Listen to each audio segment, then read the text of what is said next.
Olá! Começa agora a primeira edição do Correspondente Local. E hoje você confere: campanha do Outubro Rosa inicia as atividades na cidade. CAPES de Ponta Grossa sofre uma onda de furtos. Fundação Municipal de Cultura atrasa pagamento de concursos. Eleitores de Ponta Grossa escolhem pela primeira vez representantes do Conselho Tutelar. E ainda, sexta meia-noite, corre o risco de encerrar as suas atividades no município. Começa agora o Correspondente Local.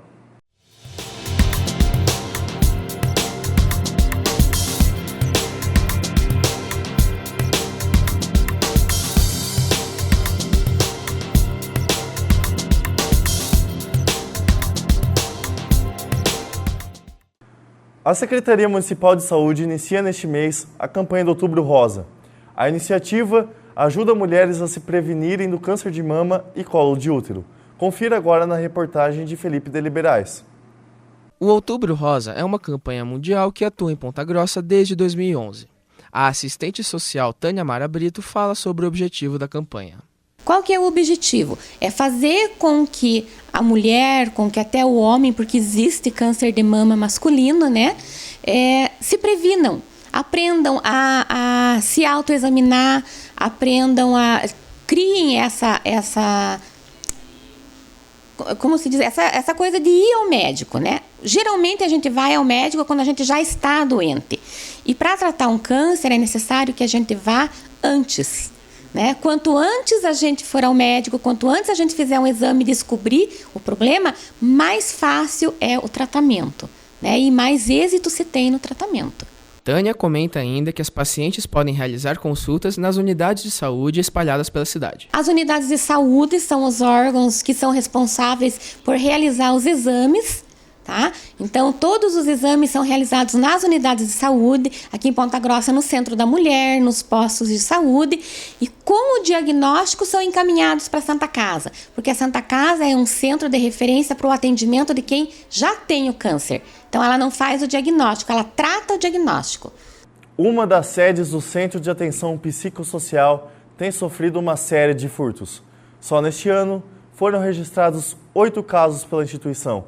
Confira agora na reportagem de Leonardo Carriel. O Centro de Atenção Psicossocial destinado a dependentes químicos de álcool e drogas em Ponta Grossa foi furtado 8 vezes entre os meses de julho e agosto deste ano. 6 dos arrombamentos aconteceram na antiga sede, próxima ao campo central da UEPG, e os outros 2 em seu novo local de funcionamento, no bairro Órfãs. Devido aos furtos, a instituição perdeu vários alimentos de sua despensa, além de ferramentas utilizadas em suas oficinas de marcenaria, dificultando as ações realizadas pelos usuários. E aí prejudica o andamento das atividades. Claro que a gente acaba com criatividade fazendo outras atividades, dando um jeito. Gostaria que tivesse mais segurança, pelo menos, talvez não impeça, mas que a gente tivesse pelo menos uma segurança monitorada, uma guarda, né, do município que fizesse aí um cuidado aí com o patrimônio público. A equipe e os usuários do sistema realizaram ações dentro da própria instituição, questionando a segurança pública e demonstrando insatisfação com o ocorrido. O sentimento da gente é de revolta, né? Porque a gente sabe, porque isso aqui é uma casa que a gente que somos usuários, né? E dependemos desse lugar, faz falta o que eles roubaram, entendeu? Esses indivíduos roubaram aqui dentro. Faz falta para todo mundo. Hoje precisa a gente estar correndo atrás, o pessoal precisa estar correndo atrás para poder manter esse lugar. Está sendo difícil. Segundo a Secretaria Municipal de Cidadania e Segurança, o patrulhamento ideal de órgãos públicos seria com 6 guardas, 2 para cada turno. No entanto, o baixo contingente da Guarda Municipal obriga que a vigilância seja feita apenas com as viaturas. Leonardo Carriel, para o Correspondente Local. E no próximo bloco você confere: eleitores de Ponta Grossa elegem pela primeira vez representantes do Conselho Tutelar. E Fundação Municipal de Cultura atrasa pagamento em concursos.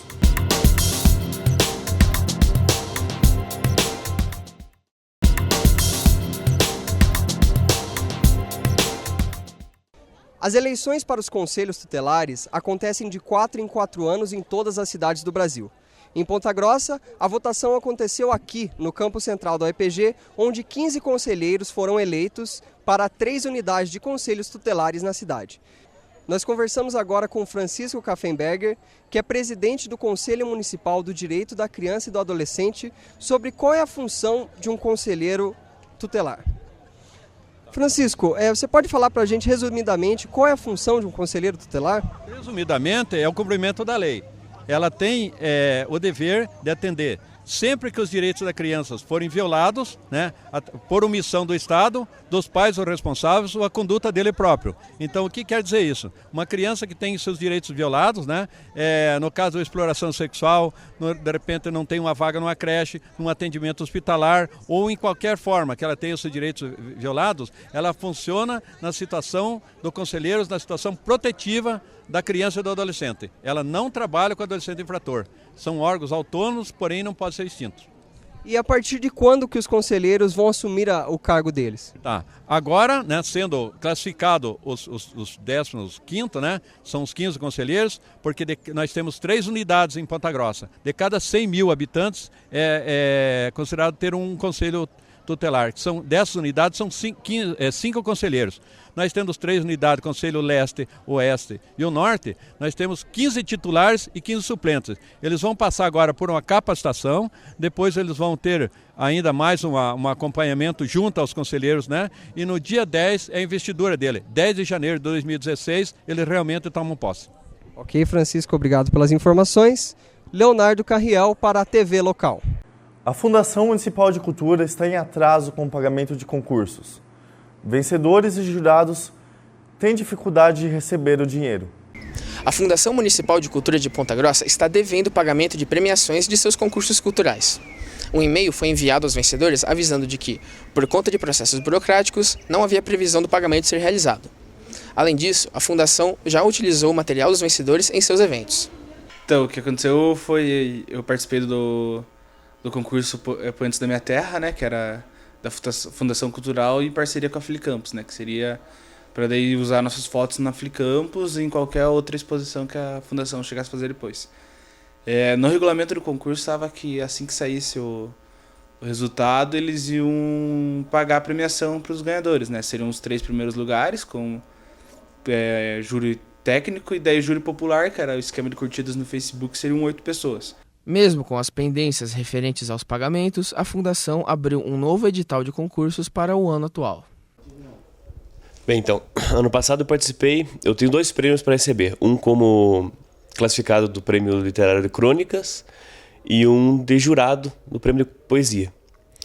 E já ganhei esses prêmios algumas outras vezes, uns 2, 3 anos atrás seguidos. Eu sei que existe uma demora, existe uma burocracia, mas esse ano já passou já dos limites que a gente já imagina que a prefeitura tem que a fundação tem esse problema.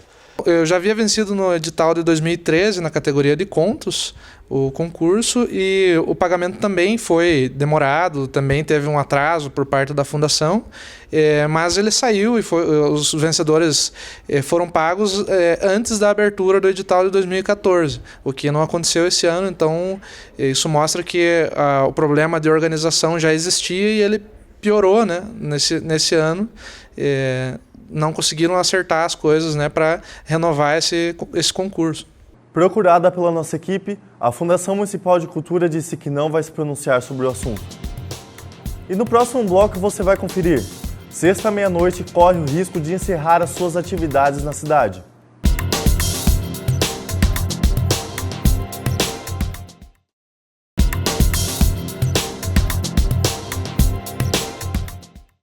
O projeto Sexta Meia-Noite, que realiza peças de teatro em torno da cidade, corre o risco de acabar por falta de verbas. Quem conta mais pra gente é o repórter Felipe de Liberais. Eu estou aqui com o Emerson Heckenberg, coordenador do Sexta Meia-Noite, que vai contar pra gente um pouco sobre como funciona o projeto. Conta pra gente um pouquinho sobre o Sexta Meia-Noite, como que ele funciona. Então, Felipe, o projeto surgiu há mais ou menos um pouco mais de um ano. E ele se baseia num turismo de experiência, ou seja, levar as pessoas até um local histórico ou pitoresco da cidade.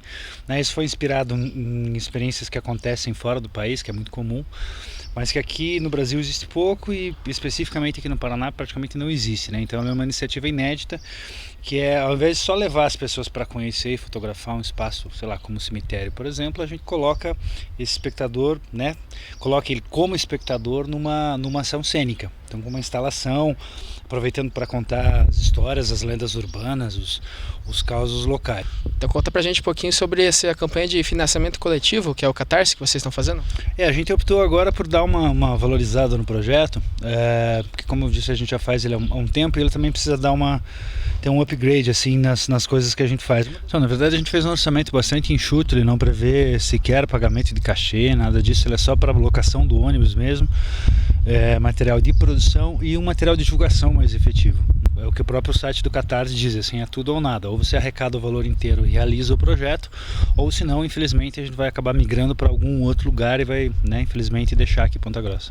Felipe de Liberais para o correspondente local. Se você quiser colaborar com o projeto, pode acessar o site catarse.me/sexta-meia-noite. As doações vão até quarta-feira, o dia 14 de outubro.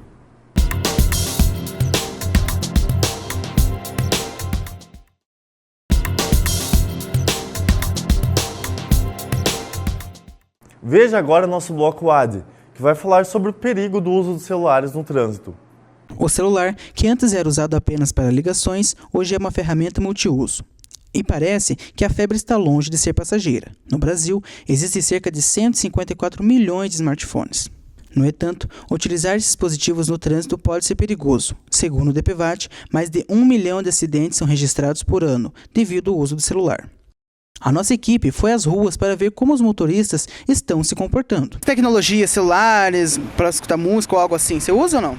Eu, no meu caso, é raro. Não sou de ficar utilizando celular no trânsito, né?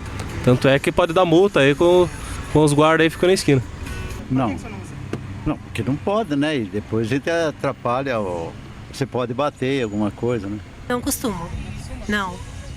Ainda que a maioria não admita na frente das câmeras, a pesquisa do DPVAT comprova. 80% dos motoristas afirma que utilizam o aparelho enquanto dirige.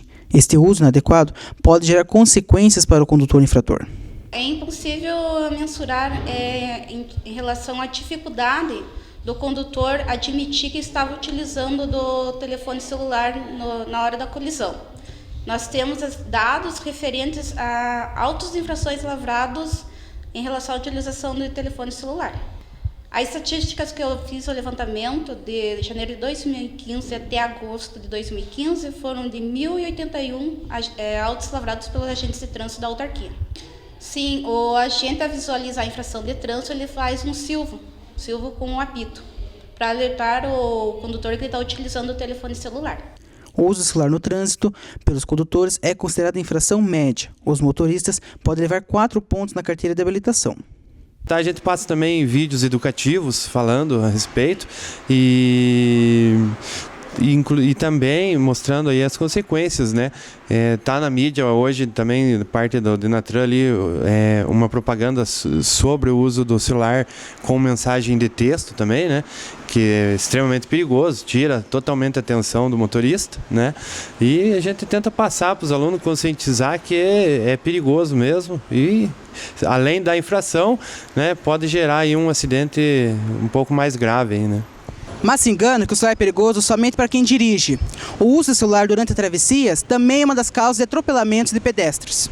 Você não acha perigoso ser assaltado ou ser atropelado nas ruas usando o celular? Muito, mas tem coisa que a gente tenta voltar, mas não consegue, né? Eu, propriamente dito, realmente eu não gosto, até porque o celular está tirando um pouco a relação entre as pessoas, né? Ele encurta o espaço profissional, entre culturas, mas o relacionamento olho no olho, né? E realmente está se perdendo, né? E fora a segurança também, né? Assalto, a travessia de rua, de faixa, né? Isso é muito perigoso mesmo. A tecnologia pode ser prejudicial no trânsito, mas ela também pode ajudar quem precisa chegar a algum lugar. É o caso do seu Newton, taxista que utiliza dispositivos tecnológicos. Eu uso o GPS, o Head Free, que é o aparelho para atender o celular, e o aparelho do carro MyLink, também para atender o celular. Facilita para o atendimento do celular, porque eu estou com um cliente no carro e tem outro cliente me esperando para uma outra chamada, né? Eu não continuo com o cliente ali, não vai me chamar a atenção por estar atendendo o telefone e tal. Então dessa forma assim melhora muito. E eu não fico perdendo tempo de segurar o carro ou estacionar o carro para fazer atender esse telefonema, né? E por hoje é só. O Correspondente Local fica por aqui. Essa é uma produção dos alunos do 3º ano de jornalismo da Universidade Estadual de Ponta Grossa. Até semana que vem. Tchau!